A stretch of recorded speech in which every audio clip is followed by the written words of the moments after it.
Hello जी, नमस्कार। कैसे हैं आप सभी? उम्मीद है आप लोग बहुत अच्छे होंगे।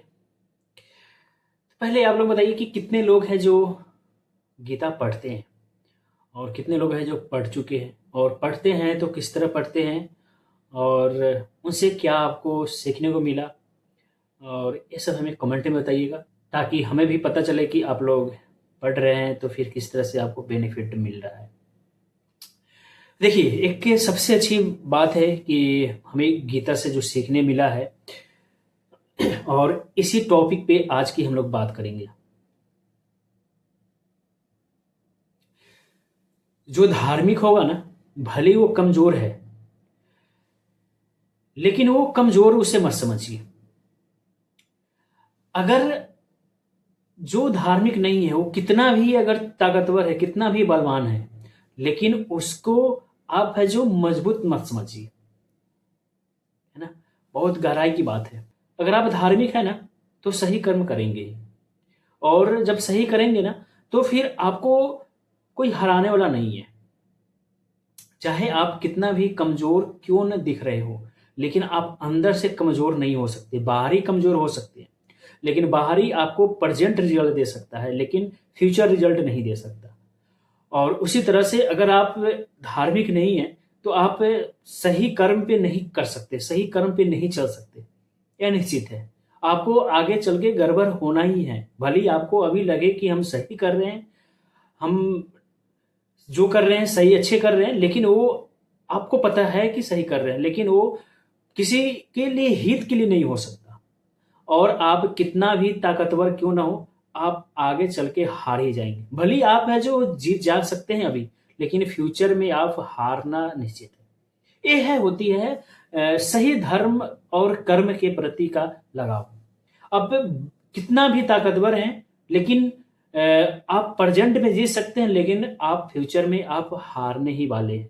ये आपका निश्चित है। लेकिन अगर आप धार्मिक है, तो भले ही प्रेजेंट में अगर आप हार जा रहे हैं, लेकिन फ्यूचर में आप जीत जाएंगे। कहते हैं ना, ये आपकी सोच से हार है, लेकिन ये आपका जो ऊपर वाला है ना, वो आपको जिता कर ही रहेगा। तो आज के टॉपिक इसी बात पे है। जब युद्ध क्षेत्र में दोनों तरफ की सेनाओं ने एक दूसरे के बारे में पता कर लेते हैं कि कौन कितना ताकतवर है और कौन कितना बलवान है, ये आज आपको यहीं से पता चलेगा। और वो कब, जब दोनों तरफ की सेना के बारे में पता कर लेते हैं। धृतराष्ट्र ने भी जब संजय को बोलते हैं कि जाइए पता करके बताइए, फिर संजय ने सारी कहानी उनको बताते हैं, तो एक उत्साह होता है।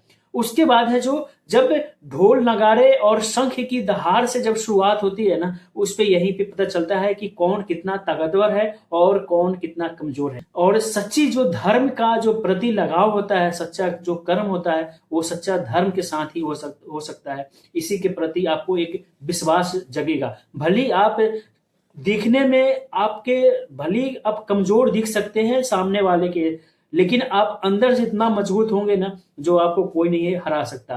अगर आपके अंदर धर्म नहीं है, तो भली आप सामने से भली दिख जाए कि आप बहुत पावरफुल है, लेकिन अंदर से आप कहीं ना कहीं कमजोर पड़ रहे हैं। इसी बात पे शुरुआत करते हैं।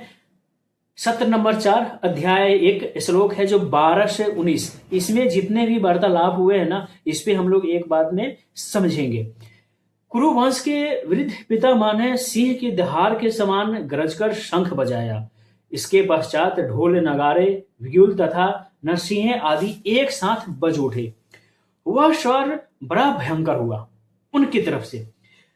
उसके बाद दूसरी ओर से, जब ये देखिएगा, दूसरी ओर से सफेद घोड़े से युक्त विशाल रथ पर बैठे हुए श्री कृष्ण तथा अर्जुन ने अपने अपने दिव्य शंख बजाए। अब यहीं से खेला स्टार्ट होता है कि कौन कितना ताकतवर है और कैसे कोई कमजोर पड़ जा रहा है। भगवान श्री कृष्ण ने अपना पंचजन्य शंख बजाया, अर्जुन ने देवदंत शंख और भीमसेन ने पौंड्र नामक महाशंख बजाया।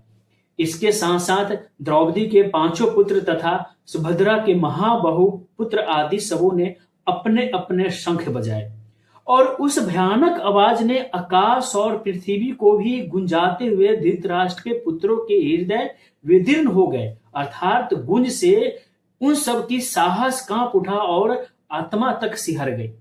ये होता है पावर।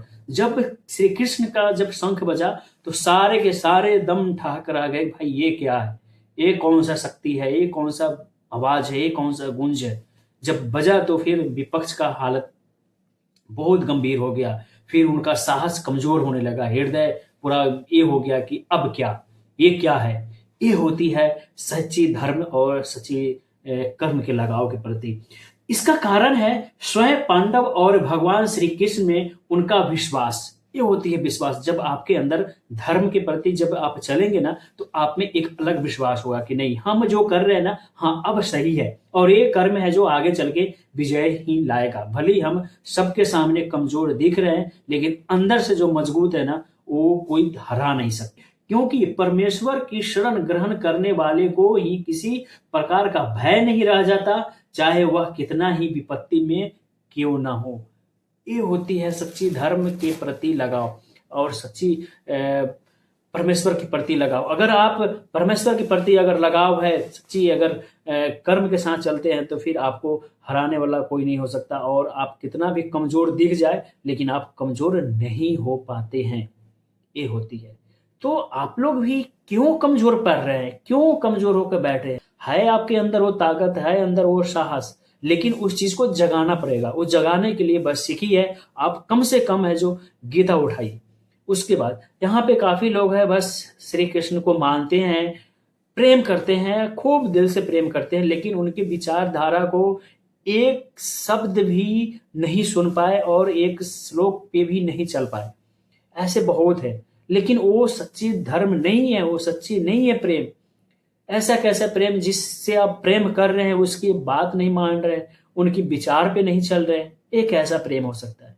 ये तो बिल्कुल है। अगर मान लीजिए सिंपल से, अगर किसी व्यक्ति से अगर आप प्रेम कर रहे हैं और उनके विचार पे आप नहीं चल रहे हैं और आपके विचार पे वो नहीं चल रहे, तो कैसा प्रेम? ये तो फिर नाटक हुआ। उसी तरह से है, अगर आप कृष्ण से प्रेम कर रहे हैं तो फिर आपको गीता उठाना ही पड़ेगा, उनके विचार पे चलना ही पड़ेगा, है ना। अगर आप लोग कर रहे हैं, अच्छी बात है, हमें भी बताइए, और किस तरह से कर रहे हैं, और जो नहीं कर रहे हैं कब से स्टार्ट कर रहे हैं, ये भी बताइए। और जो भी आपको समझ नहीं आए आप हमें बिल्कुल बताइए, और उस पे हम लोग उस टॉपिक पे गहराई से फिर चर्चा करेंगे, ताकि आपको समझने में आसान हो। ठीक है, तो इसी तरह से हम लोग डेली एक टॉपिक के साथ है मिलेंगे, और आगे की जो बात है इस पे फिर हम लोग चर्चा करेंगे, ताकि आपको हर चीज समझने में आसान हो।